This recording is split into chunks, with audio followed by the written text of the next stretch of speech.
Narasumber juru bicara pemenangan Prabowo Subianto, Andre Rosiade, Ketua Umum Seknas Jokowi, Rambun Cayo, dan pengamat politik sekaligus Direktur Eksekutif Carta Politika Indonesia, Yunarto Wijaya. Selamat sore semuanya, Bapak-Bapak. Selamat sore, Audrey, Bang Andre, Bang Rambun. Andre, sama-sama, Toto. Ya. Selamat sore. Saya ke Bang Andre langsung nih.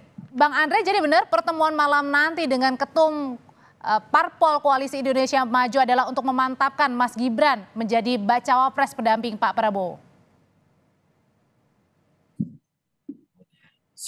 Sebentar, sinyal saya jelek sekali sebentar. Sudah balik Bang Andre. Oke, nggak apa-apa, ditunggu Bang Andre. Ya, sinyal saya jelek sebentar. Nggak apa-apa, tapi kita bisa mendengar, bisa langsung dijawab aja, Bang Andre, aman di sini. Jadi begini, mohon maaf saya ada di Padang ya, lagi di Dapil. Jadi gini, intinya pertemuan pimpinan partai koalisi tentu membahas berbagai hal ya.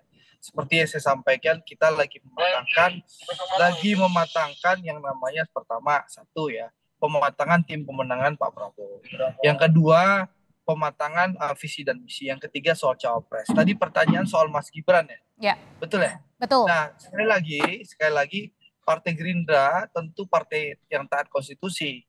Kita tentu tidak akan mungkin bisa memutuskan Pak Prabowo bersama Mas Gibran selama konstitusi tidak mengizinkan. Tapi memang faktanya banyak sekali usulan dari relawan Pak Prabowo maupun relawan Pak Jokowi, serta partai-partai yang ada di Koalisi Indonesia Maju yang mengusulkan nama Mas Gibran. Tapi sekali lagi, Partai Gerindra dan partai-partai Koalisi Indonesia Maju adalah partai-partai yang taat konstitusi. Jadi tidak akan mungkin kita bisa memutuskan Mas Gibran atau mendorong Mas Gibran menjadi wakil Pak Prabowo selama konstitusi masih melarang. Jadi, tapi kan hari Senin nanti putusannya, Bang Andre. Nah, sekarang antisipasinya juga dilakukan nggak kalau misalnya nanti dikabulkan oleh MK? Kalau nanti dikabulkan oleh MK, nanti tentu akan ada pembicaraan lanjutan. Yang jelas, banyak hal yang harus kita selesaikan, Mbak. Yang pertama mulai dari pembentukan tim pemenangan. Pembentukan tim pemenangan Pak Prabowo harus dipastikan sebagai the winning team yang harus bisa mengantarkan kemenangan Pak Prabowo di Pilpres 2024. Kita lagi matangkan susunannya, termasuk siapa yang memimpin the winning team ini. Ya, karena di sebelah kan sudah ada Mas Arsyad, ya kan.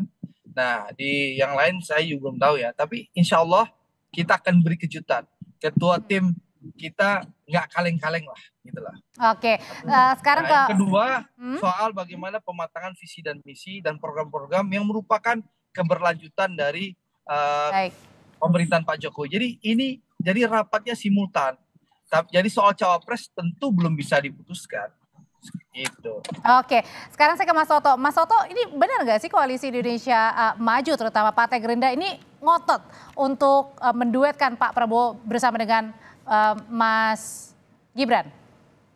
Waduh, kalau ngotot saya nggak tahu ya. Pembicaraan mengenai pembicaraan mengenai putusan politik yang sifatnya strategis itu kan terjadi di panggung belakang. Tetapi kalau kita lihat runutnya kan ada jejak memang bahwa usulan terkait dengan diubahnya gugatan di MK terkait usia capres-cawapres, beberapa di antaranya kan berasal dari kader Gerindra, seperti Wali Kota Bukit Tinggi, seperti Wakil Bupati Lampung Selatan, termasuk Partai Garuda adalah bagian dari partai yang mendukung Pak Prabowo menjadi capres. Tambah misalnya keberadaan tingginya adalah juga saudara dari Ahmad Riza Patria misalnya. Jadi jelas bahwa ada jejak di situ, keinginan minimal dari beberapa kader. Apakah itu jadi generalisasi sebagai keinginan dari Pak Prabowo? Saya tidak tahu. Tetapi beberapa statement Pak Prabowo juga memang menunjukkan keinginan Pak Prabowo untuk menggandeng Mas Gibran. Apakah ini sebuah peristiwa politik yang biasa saja? Biasa saja menurut saya. Bahwa kemudian ada kader dari partai lain maju bersama dengan capres yang bukan berasal dari partainya, itu biasa saja. Terjadi juga dulu di Golkar misalnya, 2 kali, 2004, 2014. Saya lebih ingin melihat bukan dalam konteks konstelasi elit, tetapi bagaimana pandangan dari, bukan pandangan ya, narasi yang akan menarik menurut saya untuk dibicarakan mengenai kepantasan ketika proses dan output dari munculnya nama Mas Gibran ini, pertama proses ketika ada pengajuan dari pihak Gerindra yang kemudian diputuskan salah satu hakimnya adalah iparnya Pak Jokowi sendiri. Yang kemudian ketika Gibran misalnya nanti lolos dan maju, ayahnya masih menjadi seorang presiden.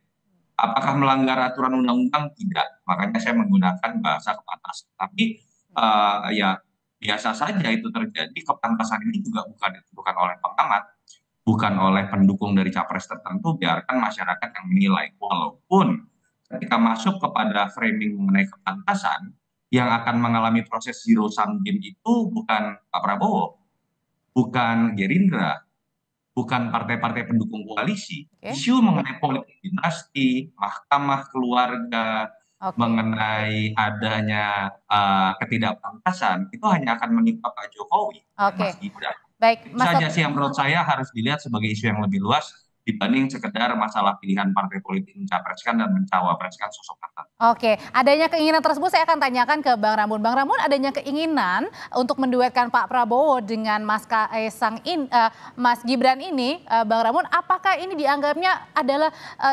langkah untuk mengganggu Mas Ganjar sebagai baca pres?